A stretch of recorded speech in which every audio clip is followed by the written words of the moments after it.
आज हम लोग दही वाली मगम्मा कहानी के बारे में जानते हैं। तो सबसे पहले जानते हैं कि दही वाली मगम्मा के लेखक श्रीनिवास जी हैं। तो श्रीनिवास जी का पूरा नाम मास्तीस वेंकटस अय्यंगार है, जिनका जन्म 6 जून 1891 ईस्वी कोलार कर्नाटक में हुआ था। श्रीनिवास जी अब इस दुनिया में नहीं है, यानी श्रीनिवास जी का देहांत हो चुका है और वो कन्नड़ साहित्यों के सर्वाधिक प्रतिष्ठित रचनाकारों में से एक हैं।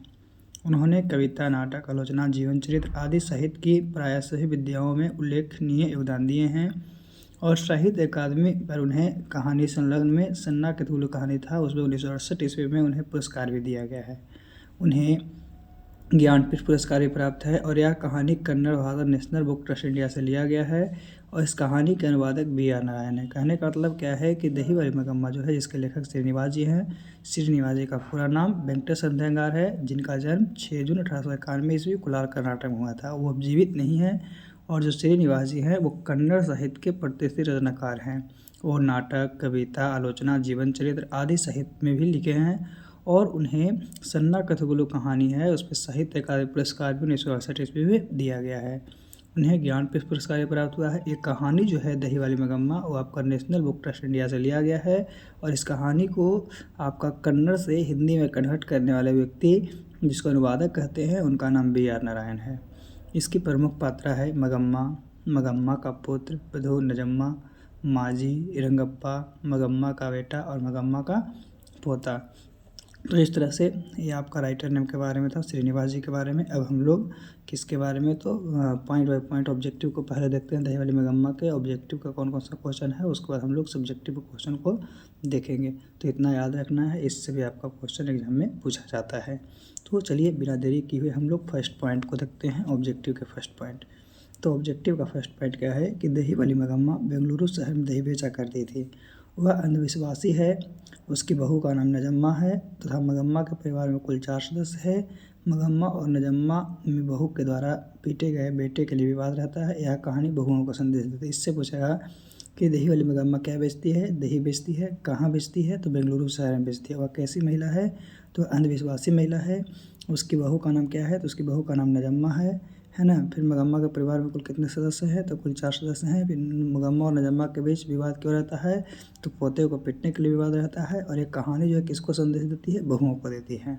दूसरा पॉइंट क्या है, ये रंगप्पा मगम्मा के गांव का ही एक जुआरी और शराबी था, जो मगम्मा से कुछ पैसा हटना चाहता था, उसके साथ संबंध बनाना चाहता था। पूछा कि रंगप्पा जो था कहाँ का था, तो मगम्मा का गाँव का ही था। कैसा था, तो जुआरी था और शराबी था। वो क्या करना चाहता था, मगम्मा के साथ संबंध बनाना चाहता था और उससे कुछ पैसा लेना चाहता था। तीसरा पॉइंट है, माँ जी अपनी सारी बातें कथावाचक माँ को बताती है। मगम्मा अपनी सारी बातें कथावाचक माँ को बताती है। वह एक ग्रामीण महिला है। इस कहानी में बहू की दशा मगरमच्छ जैसी है। पूछेगा कि मगम्मा अपनी सारी बातें किसको बताती है, तो माँ को बताती है। मगम्मा कैसी महिला है, तो ग्रामीण महिला है। और इस कहानी में जो दही वाली मगम्मा कहानी है, उसमें बहू की दशा कैसी है, तो मगरमच्छ जैसी है। अगर मगरमच्छ की दशा कैसी है, तो बहू की है।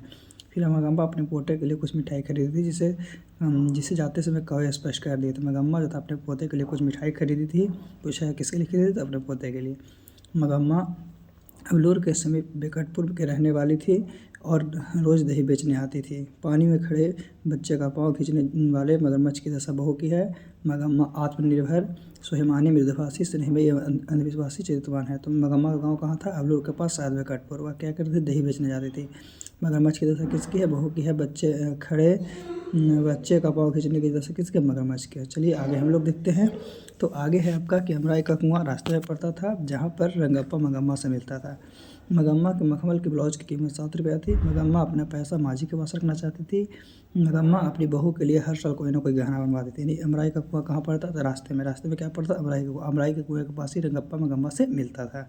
फिर है मगम्मा के मखमल के ब्लाउज की कीमत कितनी थी, तो 7 रुपया थी।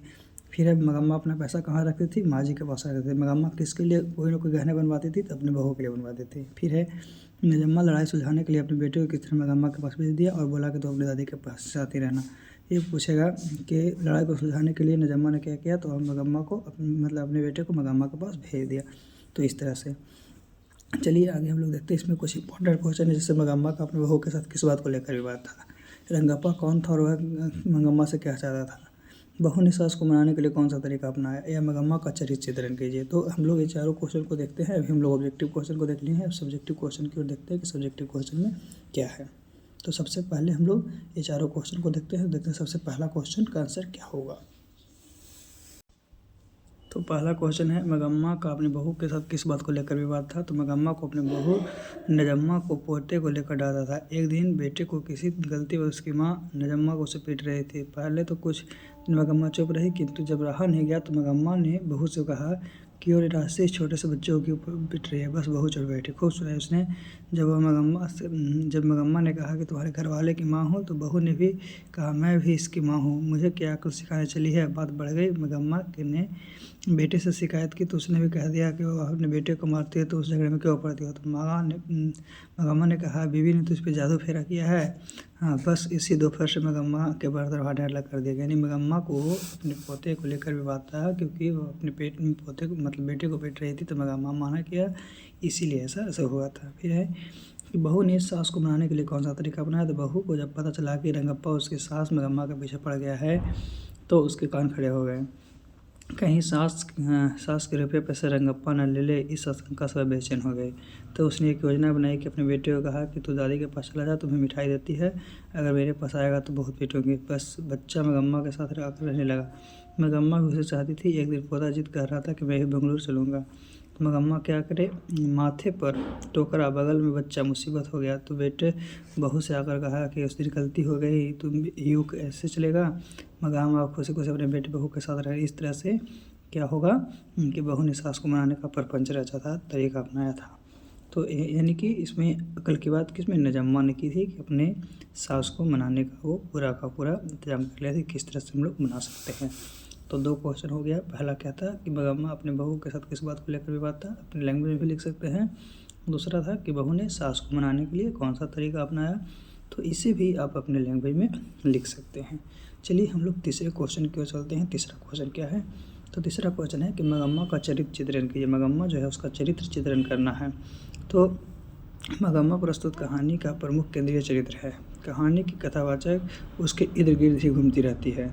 पति के विरक्त रहने वाली मगम्मा शायद कभी ऐसा नहीं सोची होगी कि उसका बेटा पत्नी के दबाव में आकर उसे छोड़ सकता है। पत्नी का श्रृंगार पति है। मगम्मा और उसकी बहू इस तथ्य को भली भांति समझती है। मगम्मा दही बेचकर अपना जीवन यापन करना चाहती है। दही लेकर वह अपने गांव से शहर जाती है और उससे बेचकर जो आमदनी आता है उसी में वह कुछ संचय करती है। वह जानती है कि पैसा ही उसका अपना जमा पूंजी है। वह भोली भाली और सच्चा हृदय वाली नारी है। वह अपने पोते के प्रति उसका अधिक झुकाव है। रंगप्पा द्वारा बार बार उसका पीछा करने पर भी कर्म पद से विचलित नहीं होती, यानी कि अपने मतलब कि पद से विचलित नहीं होती है। मगम्मा संपूर्ण भारतीय नारीत्व का प्रतिनिधित्व करती है। तो ये तीसरा था। चौथा है, रंगप्पा कौन था? मगम्मा से क्या चाहता था? रंगप्पा मगम्मा का गाँव का एक लड़का था जो जुआरी एवं शराबी था। रंगप्पा मगम्मा से पैसा हटना चाहता था तथा उसके साथ घर बसाना चाहता था, अर्थात संबंध बनाना चाहता था। दरअसल रंगप्पा लालची और लंपट दोनों ही था। तो इस तरह से आपका क्वेश्चन था चारों। आज के लिए इतना ही, फिर से हम लोग अगले वीडियो में मिलते हैं।